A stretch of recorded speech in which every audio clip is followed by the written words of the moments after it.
Muito obrigado. Thank you so much. Eu só sei isso em português, gente. Thanks so much, Giselle. Muito obrigado, Gisela. One little correction I would like to make. Eu apenas faria uma correção. Estou feliz por ter ouvido a tradução. Eu não sou o curador de novas mídias, mas sim de arte e mídia. Vou falar, na verdade, muito sobre mídia hoje. As a side note also, Também queria fazer o seguinte comentário. Ontem a Ana me lembrou que nós já trabalhamos juntos há 10 anos no catálogo da Bienal de São Paulo. Eu tinha me esquecido disso. Realmente, né? A preservação da memória é tão importante. Eu fiz algumas alterações. Mudei um pouco o título da minha palestra de hoje. O passado como futuro museu, como produtor e performer, né? Depois de ouvir as apresentações aqui hoje, eu poderia também dizer aqui que todos os sistemas falham, especificamente me dirigindo aos bibliotecários aqui. É uma honra estar aqui para proferir esta palestra hoje. Pensem, por favor, em mim como a contraparte da introdução visionária do Gerfried hoje de manhã, tá? Agora eu vou falar, na verdade, de soluções concretas, propostas concretas, problemas concretos no mundo dos museus. E tratarei de ser o mais específico possível quando for necessário. No entanto, isso não evita que eu fale de confusões e complexidades com as quais nos deparamos quando estamos lidando com o passado, presente e futuro de arte e mídia. Para mim, as distinções entre estes três tempos em arte e mídia, na verdade, estão entrelaçados a um ponto em que eu me pergunto sobre o passado, imagino o passado como futuro. Porém, hoje estou aqui falando como curador de mídia arte e mídia, e, claro, que também estive já envolvido em arquivos de acervos e também trabalhei em grandes museus de arte moderna. Não tratarei especificamente do digital e da migração do analógico para o digital ou de todos esses problemas relacionados. Porém, lembrem-se dessas questões. Elas devem ficar como um pano de fundo para tudo o que eu for dizer.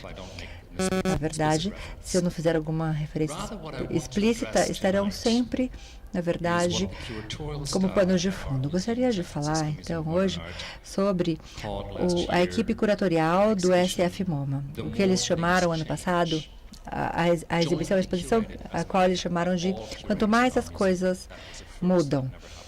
E foi, na verdade, um projeto de curadoria de todos os curadores. Algo inédito. A mudança não é necessariamente um valor positivo. Vejamos, por exemplo, Barack Obama. Mas eu falarei mais disso depois. No entanto, a mudança tem uma conotação positiva com relação à dinâmica que emerge ou que é produzida por uma situação estática que leva à impermanência. No entanto, a permanência, continuidade, sustentabilidade de todos esses fatores contribuem para a ideia do museu em oposição à mudança, estando contraposto à arte, que na verdade promove a mudança. A noção do museu como práticas e suas práticas institucionais e condições como algo estático é uma noção que a arte vem desafiando já há muitas décadas. E chegou a hora de nós, como curadores, arquivistas, conservadores, também demos uma contribuição ativa a essa mudança. A minha proposta é encontrarmos formas de personificar o passado como o futuro. Está inerentemente relacionada à prática do museu como um local de produção constante e como uma agência performática. Essas duas noções têm um efeito fundamental sobre as práticas de adquirir, exibir e preservar a arte. A noção do museu como produtor não é uma mudança institucional Tampouco é uma mudança social ou curatorial. Talvez não seja mudança de forma alguma, mas é um potencial que ficou dormente por muito tempo. Mas o museu lida com produtos ou arte? Todo museu que tem um acervo de objetos tem também produtos fabricados que são, como mercadorias que são vendidos no local específico, que, é claro, é a loja do museu. Quando os objetos são vendidos próximos às galerias, nas assim chamadas lojas satélites nos Estados Unidos, essa fronteira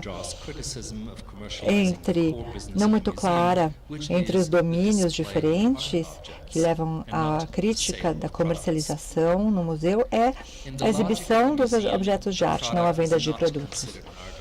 Na lógica do museu, o produto não é considerado um objeto de arte. É, na verdade, uma justaposição exclusiva. Os produtos deixam o museu através da loja, enquanto que os objetos de arte entram no museu através de registros e, idealmente, permanecem na instituição. O item colecionado que volta a ser vendido vai contra a ética da maioria dos museus, que, em sua missão mais fundamental, existem para salvaguardar objetos valiosos produzidos por produtores culturais, tais como os artistas. Isto é um conhecimento, uma sabedoria convencional. Pensar no museu como guardião de coisas, provavelmente coisas preciosas, porém, certamente não é um distribuidor de coisas. No passado, a crítica dos museus costumava ser justamente a crítica do espaço institucionalizado, onde a arte dinâmica simplesmente perece. O século XX viu gerações de artistas, de Malevich, Smithson e outros, certamente muitos artistas de mídia, falarem do museu como um local que é um contêiner inapropriado de arte. Agora, avançando para o século XXI, nos deparamos com outras questões com as quais os artistas desafiam as instituições. Agora pedem que o museu colabore, participe e que formalmente também coproduza a sua arte.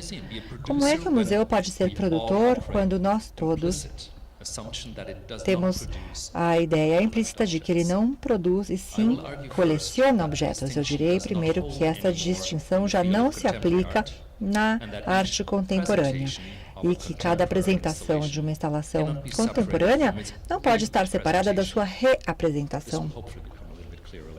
Eu espero esclarecer isso um pouquinho mais. Direi também que a história de instalações de uma obra através de exposições contribui para o entendimento do que é que aquela obra representa, especificamente pela produção da diferença. Eu diria também que, ao se perceber os passados possíveis, e é este o discurso que trata das diferenças que geram o significado e práticas futuras.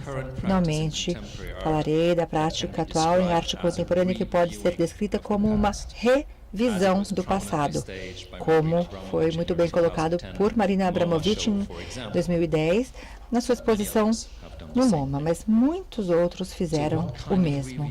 Portanto, que tipo de revisão está acontecendo hoje?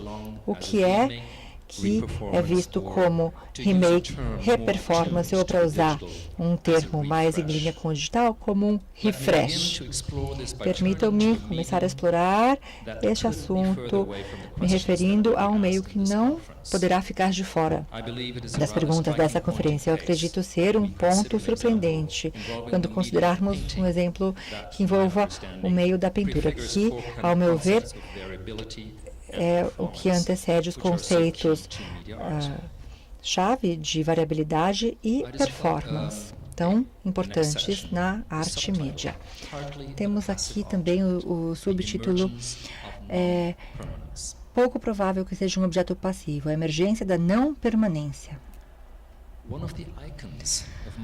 Um dos ícones da arte moderna no século XX é a série de quadros brancos do Robert Rauschenberg, de 1951, criadas no Black Mountain College, na Carolina do Norte. Uma obra que existe como uma série, para ser mais preciso, em 6 iterações diferentes. Vemos aqui os 3 painéis do SF MoMA. Tenho mais alguns exemplos. Temos aqui os 7 painéis do Guggenheim Museum. E aqui temos os 4 painéis que eu creio sejam parte do Rauschenberg Estate. Existem outros exemplos de um painel, 2 painéis e 5 painéis. O número 6, misteriosamente, jamais existiu.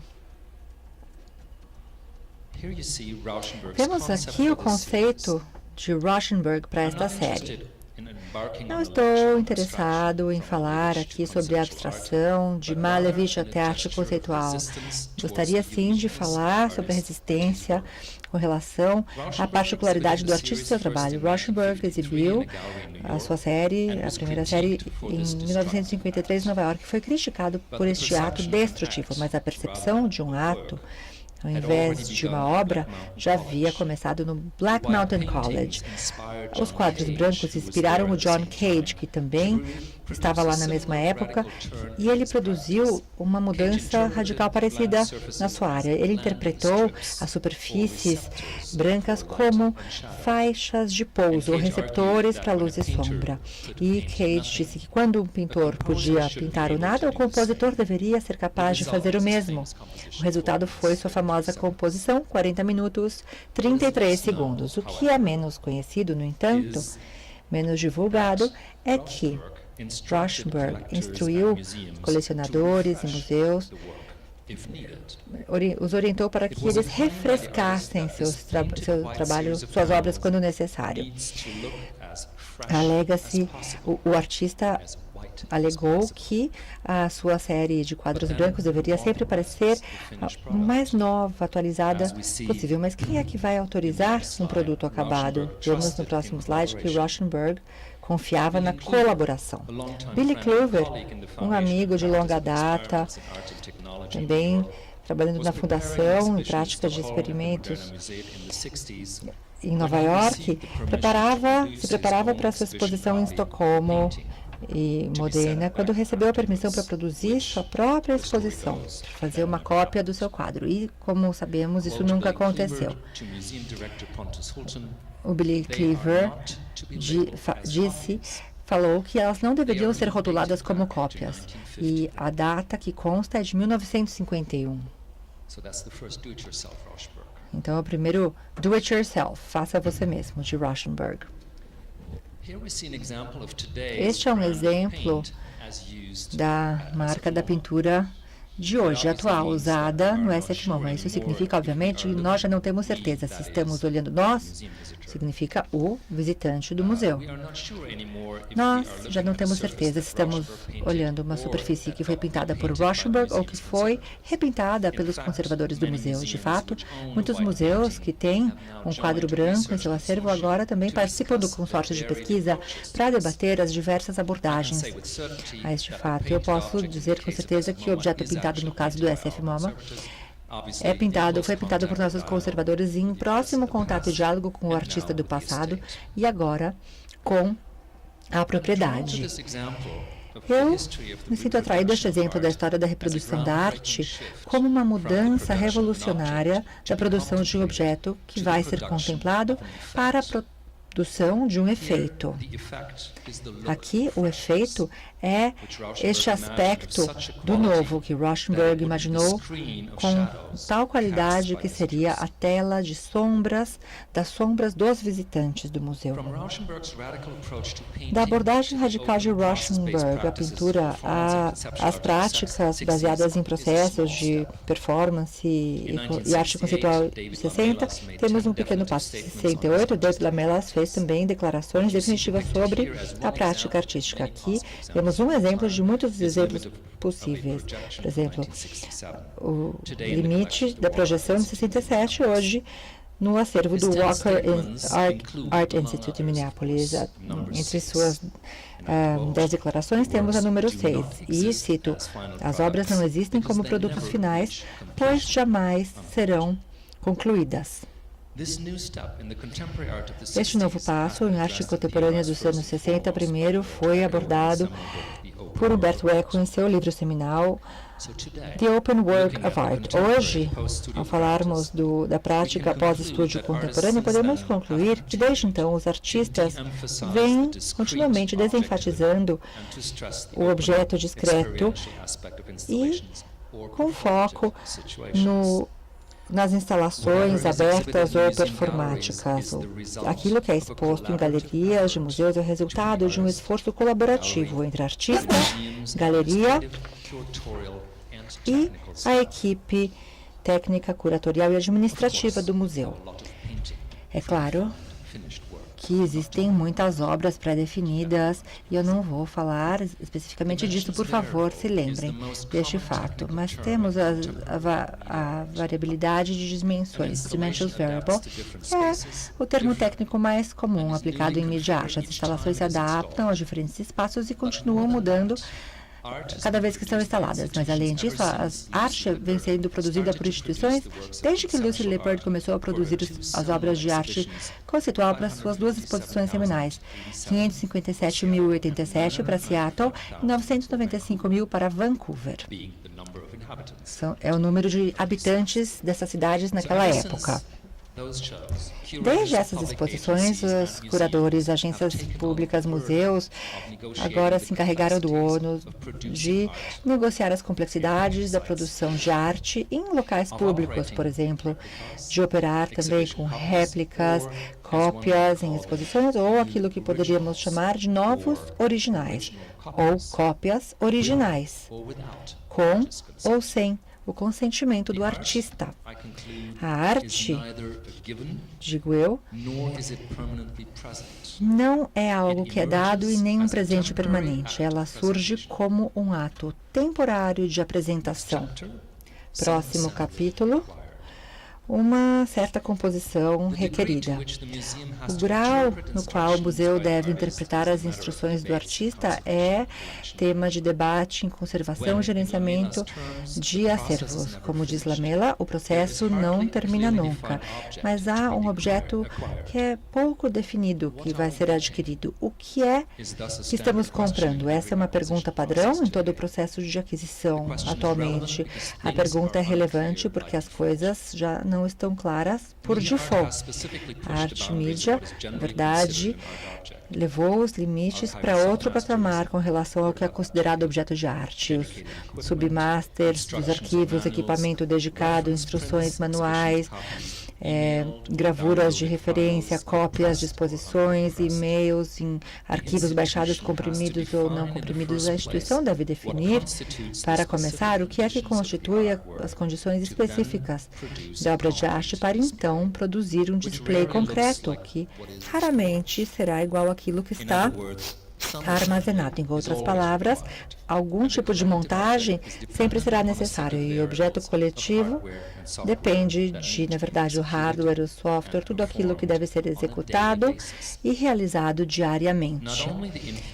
Não apenas a apresentação inerente de uma máquina ou script são a parte do display, mas tem também, claro, os fatores institucionais, administrativos e curatoriais que têm uma influência igualmente importante sobre a apresentação do objeto no tempo. Michael Fried chamava tudo aquilo que pudesse ser percebido como uma apresentação num momento específico de teatral, uma relação mínima com a arte na época, enquanto que isso conota uma crítica anti-arte. Falamos hoje de apresentação, performatividade de uma obra, como um limite borrado entre o mundo performático das artes visuais. Devemos entender, portanto, o que faz parte da montagem de partes como em uma linha de montagem onde os componentes foram escolhidos pelo artista. A montagem, neste contexto, se refere a uma produção que não se trata apenas de executar um script, um código, mas se trata de uma performance sob condições diversas. E isto está além de condições materiais e tecnológicas. Entre parênteses, isto refere-se especificamente à noção de que nós devemos apenas migrar para um padrão específico. Se pensarmos tecnologicamente, não faremos justiça às complexidades da obra exposta. Portanto, faz sentido observarmos uma obra que é extremamente teatral, enquanto também é muito específica em sua solicitação em cada local de exposição. Estamos vendo aqui o Felipe González Torres, a obra sem título, também chamada de Golden, que está no Guggenheim. Onde está a arte quando nada resta sem ser a produção de novas obras que vão ser expostas, como neste caso? Quando toda vez que ela é exibida, ela é produzida com plástico que foi feito na China, por exemplo, e a instalação tem dimensões diferentes, mas segue orientações bastante rigorosas definidas pelo local de exposição. Vemos aqui uma amostra, por exemplo, temos este material do nosso departamento de conservação e aqui duas instalações diferentes em nosso museu, o SF MoMA. Não são apenas as bolinhas que fazem o trabalho, elas agem também como uma separação completa e transparente de dois espaços, essas contas. Além disso, as contas devem brilhar e se mover quando os visitantes passam por elas. A arte, proponho eu, é, portanto, uma experiência baseada na apresentação de diversos componentes, e é a montagem destes elementos que produz a obra, com base nos diferentes espaços, interior, exterior, entrada, saída, se estiver no centro de uma galeria ou não. Todas essas decisões impactarão a obra em alto grau. Então, essas contas precisam se balançar. Se não balançarem, não estará cumprindo o seu papel. Falamos de processos temporários que são representados no museu como objeto ou documento. Vejamos, por exemplo, as vitrines do Joseph Beuys em suas performances para museus e colecionadores, ou a diferença entre uma performance em um filme, uma gravação em vídeo, Guido Conti, Abramachula e muitos outros. Essas diferenças já foram discutidas muitas vezes. Agora nos deparamos com uma mudança no local de produção. As obras não apenas estão representadas nos locais e são feitas para o museu, como também são feitas pelo e no museu. Encontramos em quase todo o Museu de Arte Contemporânea Moderna uma série de exposições, de displays que não dependem de objetos específicos, mas sim de cópias originais e experiências únicas. Uma dessas experiências imprevistas trata da importância do uso real de uma obra participatória, como esta pode ser imprevisível. Mais um exemplo do Félix González Torres. Temos aqui esta obra do nosso acervo, uma pilha. Na verdade, aqui não há instrução alguma. O visitante é que deve decidir se pode pegar um pôster ou não. A maioria pega um apenas. Alguns pegam mais. O que ninguém esperava, certamente, no nosso museu, era que um artista local, Stephanie Siyuko, estava com uma exposição do outro lado da rua, em uma galeria particular, ao mesmo tempo em que esta obra estava sendo exposta em nosso museu. Então, como ela estava lá montando a exposição, ela vinha bastante para o nosso museu para pegar alguns posters e empilhá-los lá na exposição dela. Esta exposição era sobre formas de apropriação e a produção de réplicas. Então, temos aqui a intervenção, o ato do deslocamento. A pergunta que deve ser feita por artistas, curadores, conservadores e críticos não é mais se a obra foi instalada em sua forma original, mas sim se o efeito da experiência da obra é comparável à iteração prévia. Então, quando os posters são exibidos publicamente em uma galeria particular, a obra continua sendo a mesma? Isso constituiria um ato ilegal, porque eles não são os donos daquela obra. Em parênteses, novamente, devo dizer que é uma copropriedade. 3 museus são donos da mesma obra, porém não podem exibi-las ao mesmo tempo nos 3 espaços. Essa é a condição proposta pelo artista ou pelo local, nesse caso. Quando os pôsteres são expostos publicamente em uma galeria pública, este seria um ato ilegal? Tecnicamente, sim, mas o que é mais importante aqui é o espírito desta apropriação e a noção de compartilhamento que vemos na prática de Gonçalves Torres. Nem preciso dizer que eu, como curador, fiquei realmente muito animado ao ver essa apropriação, reinterpretação de uma obra que vai ser compartilhada e distribuída. Uma série de instalações de uma obra sob diferentes circunstâncias e diferentes espaços podem ser comparadas, e sua semelhança também pode ser documentada e avaliada criticamente. As narrativas geradas por essas diferenças documentadas farão com que a instituição continue reavaliando a sua prática. O museu se tornou, de fato, um local produtivo de revisão de condições e mudança de contextos de cada obra, de acordo com variáveis diversas. Sob essa luz, podemos lembrar da frase reminiscente de Tommaso de Lampedusa na obra O Gato Pardo, quando ele diz que as coisas devem mudar para que possam permanecer iguais. Próximo capítulo, de fato, as coisas mudaram. No contexto desta palestra, tratarei agora de 4 aspectos que surgiram como fatores-chave no processo da produção de obras de arte com ou no museu. Número 1. Os documentos estarão expostos. Número 2, configuração de mídia. Número 3, produção e exposição da produção. E número 4, a apresentação das obras relacionais.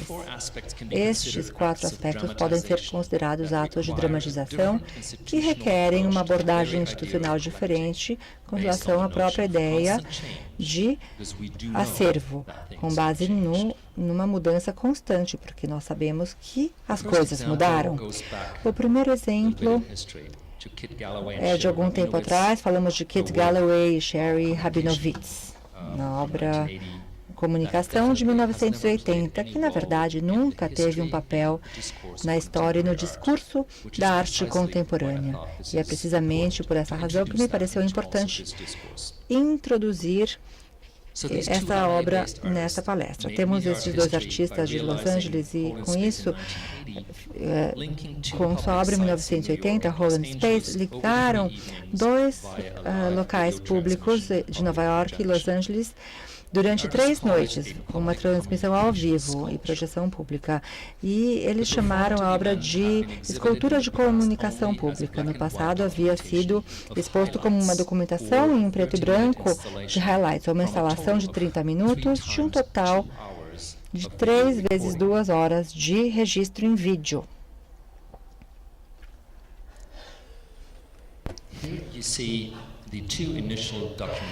Vemos aqui as 2 fotografias documentais que foram já revistas e reproduzidas e discutidas na história de arte e mídia, na teoria da arte e mídia, etc, etc. E embaixo vemos a proposta de uma exposição que foi realizada em 2008, chamada Arte da Participação. Nessa exposição, da qual eu fui curador para o SF MoMA, exploramos o papel público do museu sob a luz do contexto social do século XXI. O museu produziu, de fato, o primeiro arquivo digitalizado completo de 6 horas de gravações nos 2 locais, em Los Angeles e Nova York, como uma instalação de vídeo sincronizado em paredes opostas. Vemos aqui o documentário no registro dessa instalação em nosso museu. Este formato de apresentação fazia referência clara às 2 janelas dos locais originais. O público, portanto, estava olhando para 2 públicos em 1980. Os 2 públicos de frente um para o outro. O novo espaço foi construído de forma que 2 eventos que aconteciam em tempo real estivessem juntos em uma arena pública, constituída de 4 lados. compostos pelo público. O público, portanto, participava diretamente. E, ao mesmo tempo, os visitantes em 2008 olhavam para os outros visitantes do outro lado da sala. Uma replicação oblíqua da natureza de diálogo desta performance histórica. Hall and Space, assim como outras obras de arte, exibiram a ação e o seu público. Quando houve a encenação do Hall and Space, tivemos pela primeira vez, a experiência do desdobramento desse encontro dramático em tempo real, local da experiência, que tinha, obviamente, sido trocado do Lincoln Center para Performing Arts em Nova York. Na verdade, a encenação foi bem longe do documentário.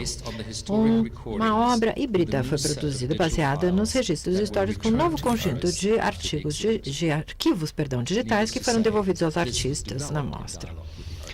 Na verdade, foi desenvolvido com diálogo com os artistas. Nenhuma obra foi adquirida. Como permanece uma pergunta aberta, o que exatamente constituiria a obra em questão? Mas o modelo foi testado, surge. Como exibir eventos performáticos do passado e fazer uma experiência que poderia ser considerada não transferível numa reencenação sob termos diferentes. Configuração de mídia e atos de tradução.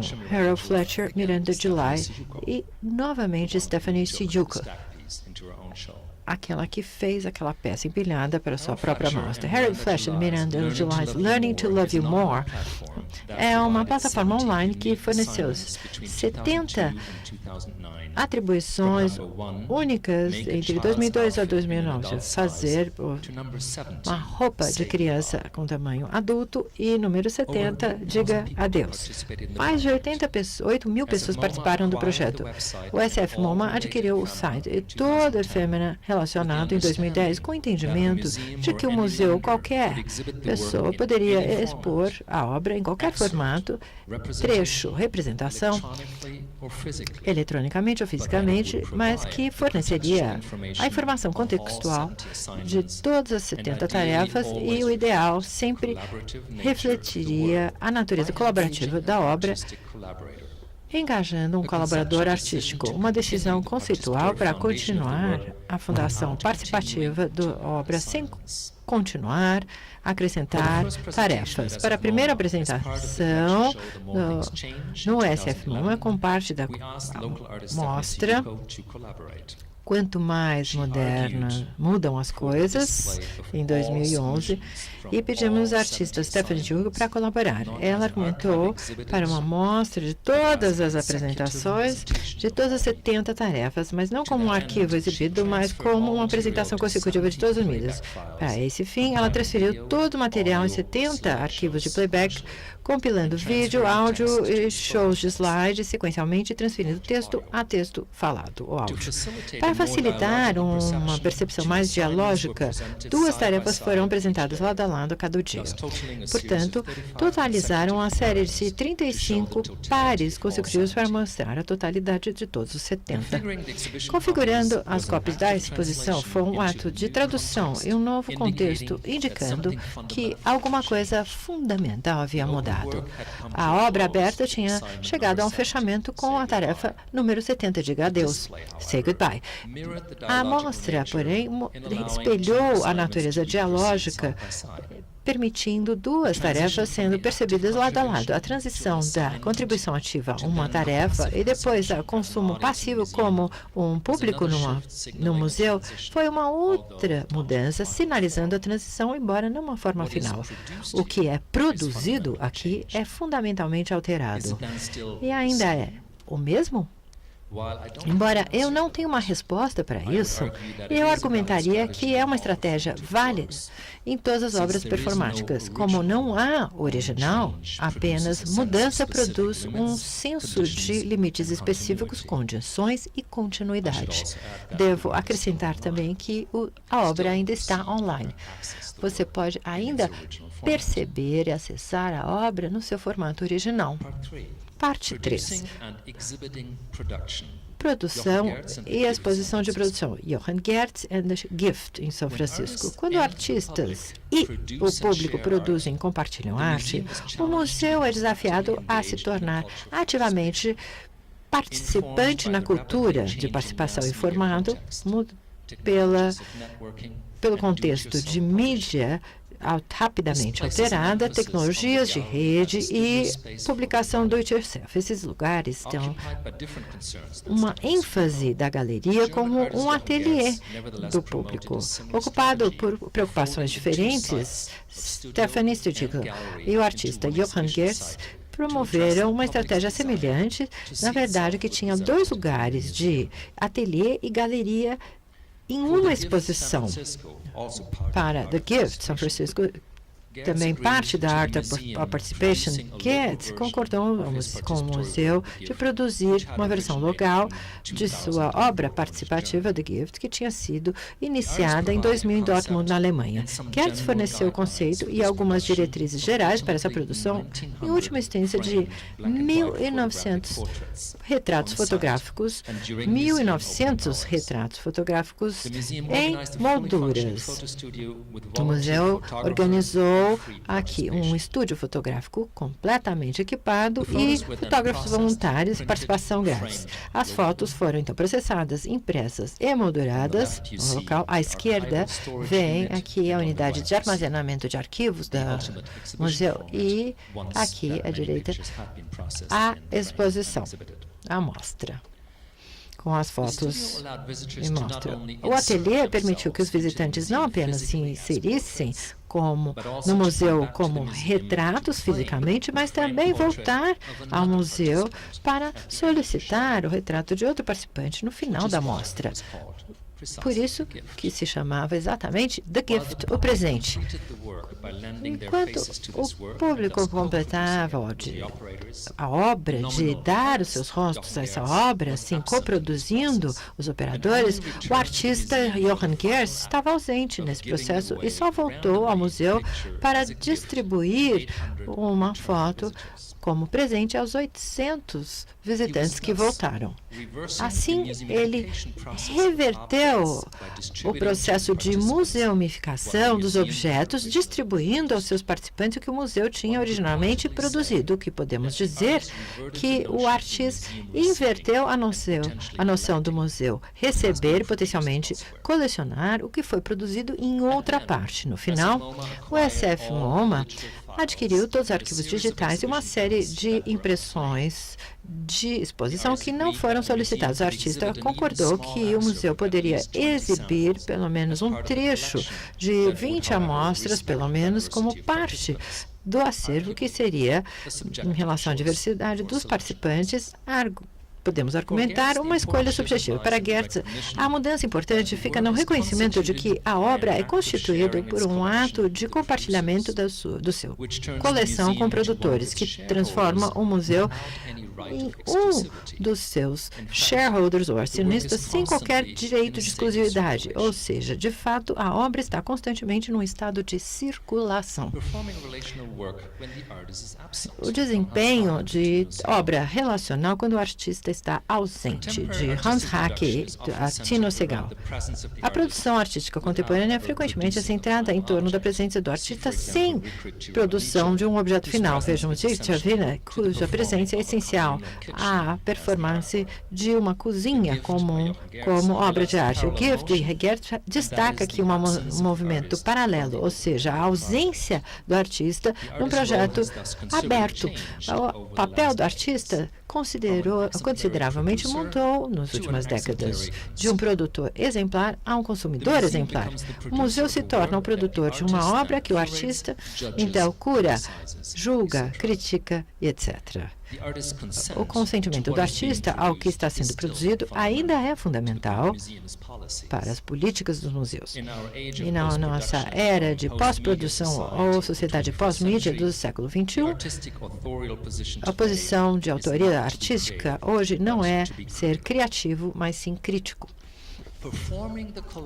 Desempenhar ou fazer a performance da coleção inclui uma série de atos, que, como, por exemplo, mostras variáveis, configurações temporárias de mídia e abraçar, talvez, e estimular mudança e processo na galeria, inclusive funcionários e o público para contribuir e participar de um diálogo crítico com o artista na fabricação de experiências.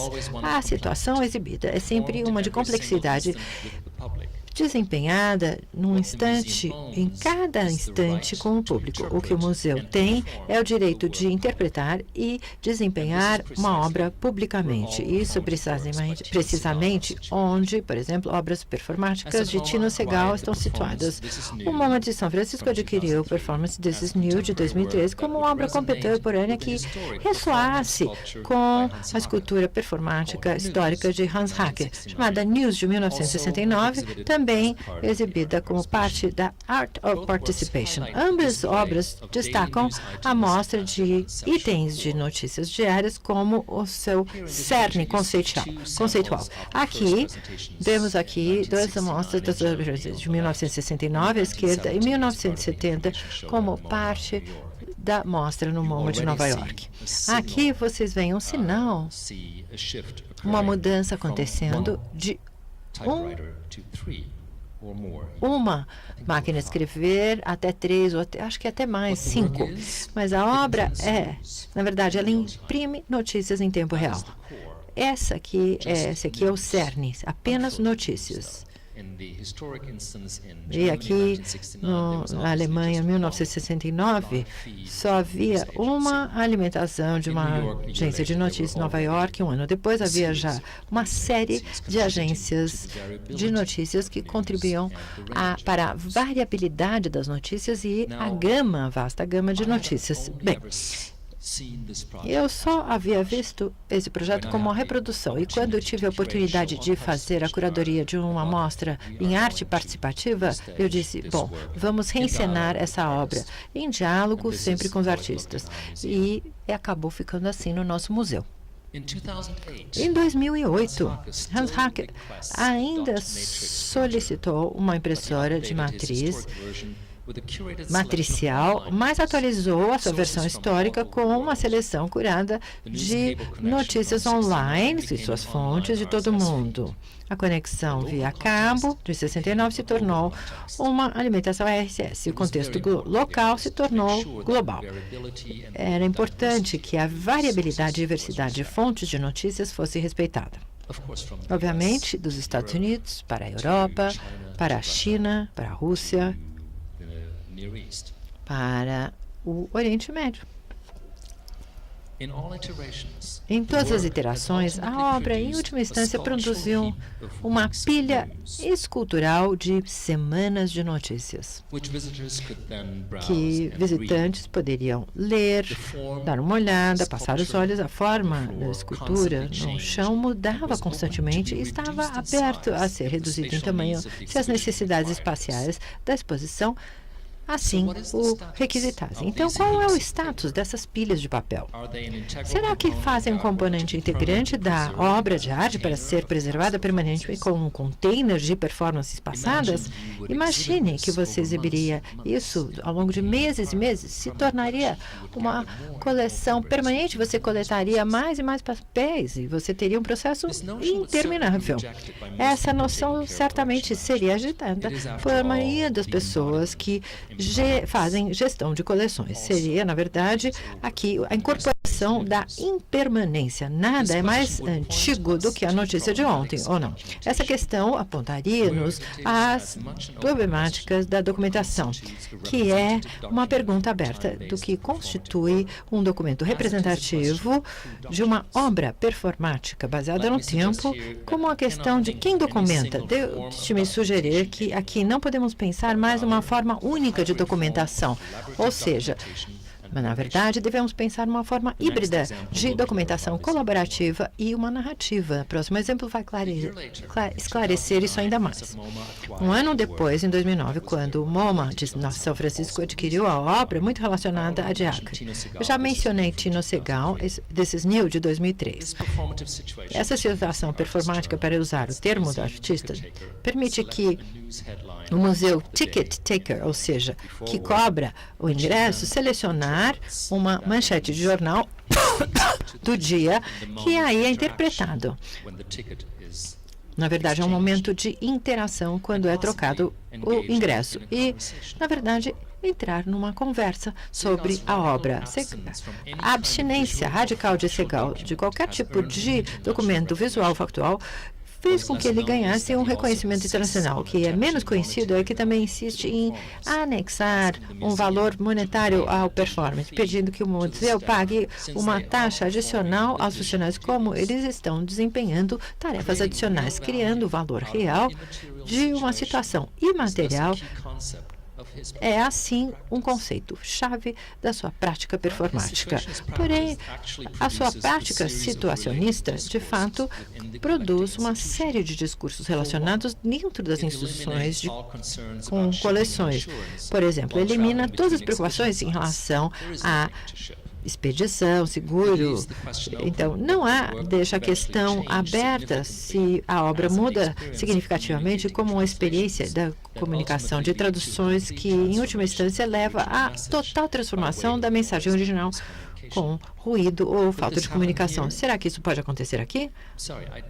Perdão, eu não tenho uma imagem para isso, porque não há, obviamente, fotos disso, não é?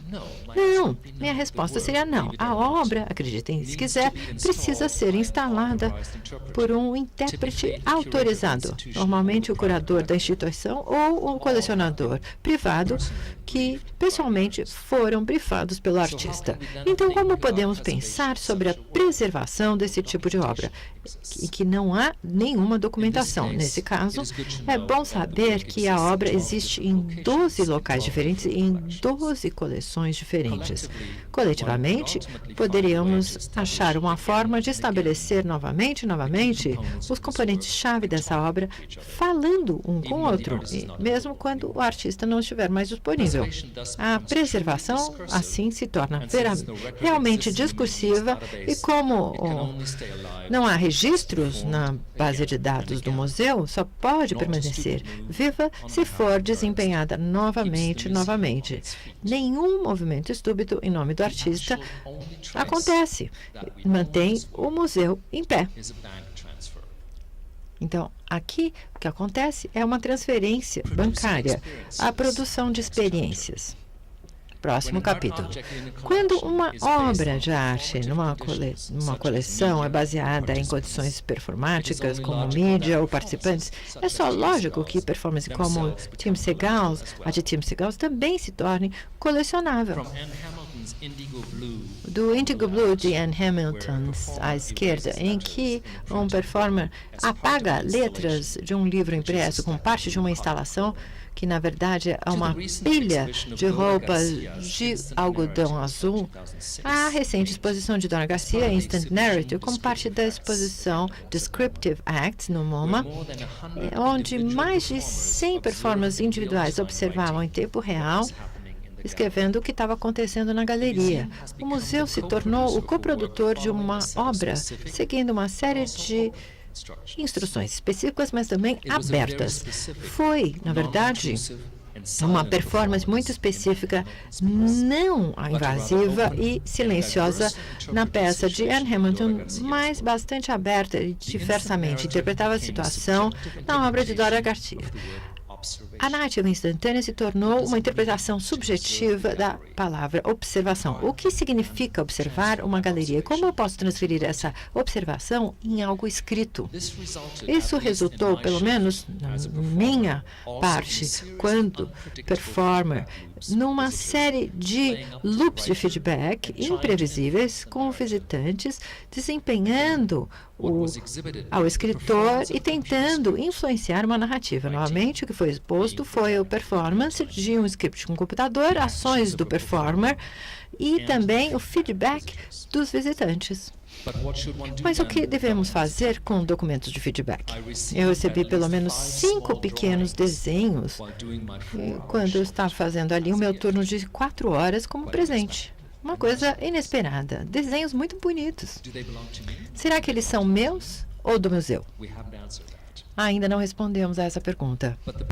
Mas a produção de efêmera com parte da obra, será que isso significa que isso se torna de exposições futuras para um registro arquivístico, um contexto da obra que precisa se tornar também visível e documentada? Eu diria, sumariamente, sobre as condições de arte contemporânea, que mudança e a capacidade de performance está abertamente tratada. O artista pode dar um passo atrás e observar. Devemos reconhecer como as instituições têm que se adaptar e operar de forma diferente. Um ambiente de trabalho flexível e responsável é necessário para ser capaz de desempenhar a missão central de uma instituição de coleção, ou seja, refletir no estado da arte de ser um ator ativo. Essa atividade é, obviamente, muito necessária para o objetivo de manter a obra viva. Vamos ter aqui as suas opções em diálogo com artistas e o público. O que coleciona e o que os secretários registram mudou milhões de vezes no passado da arte midiática e vai continuar a fazer assim nos futuros possíveis. Eu diria, não há necessidade de chegar a um padrão novo. Padrões se tornam aceitos exatamente no momento de sua própria obsolescência. Vocês não têm ideia de quanto tempo leva conservação a chegar a uma conclusão. E quando chegam à conclusão, a prática artística já mudou há muitos anos. Um museu ativo aceita o que os artistas fazem e entregam e, na verdade, assume riscos. Copropriedade, presença distribuída ao longo do tempo, narrativas discursivas e coletivas, todos esses componentes são trazidos a ponto de frente por artistas como Julia Scheer ou Tina Segal.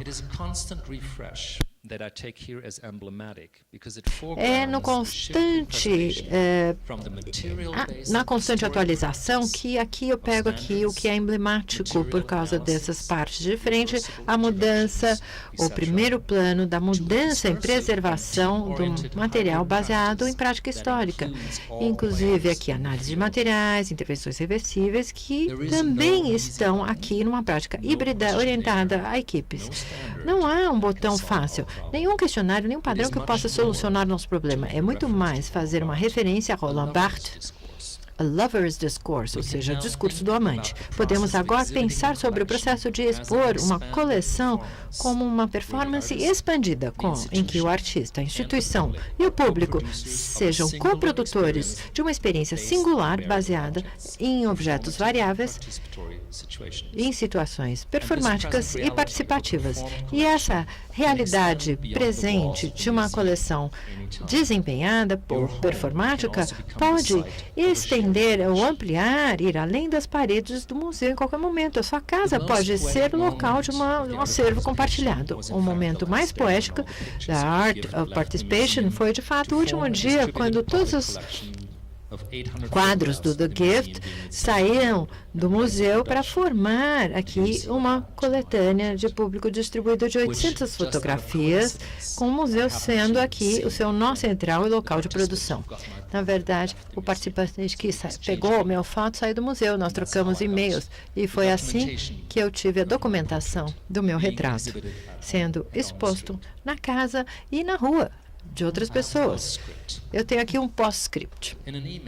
Em um e-mail datado de 28 de setembro, há 4 dias. 3 dias atrás.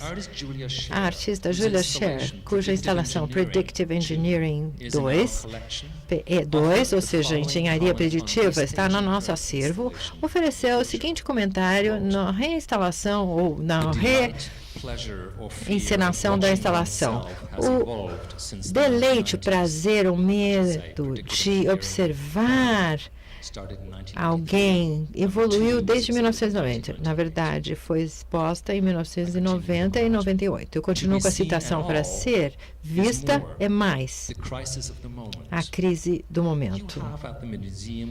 Você tem no museu o Predictive Engineering, esse contrato que determina que qualquer revisão, instalação, viagem ou deslocamento da obra ou qualquer velha tecnologia pode ser substituída por nova tecnologia ou, podemos dizer, qualquer material que contenha o conceito da ideia original. Portanto, apresenta um desafio interessante de opções. Predictive Engineering 2 ou 3 pode existir como chips embutidos que flutuam no ar de grande escala, são pequenos, ou gestos pequenos simbólicos dentro de uma arquitetura. Na verdade, Limelight, que é luzes da ribalta, por exemplo, de Rampenlicht, apontando a pessoas ou no final de um corredor. Para dar suporte ao PE2, o museu ou sua casa, na verdade, temos o site Predictive Engineering 2 e para Einfach, ela vive na Alemanha. Porém, o outro lado, P2, se qualquer coisa, aponta à complexidade fantástica de nossas vidas como seres visionários supervisionantes. Será que te dá uma ideia do que é isso? Não, acho que não.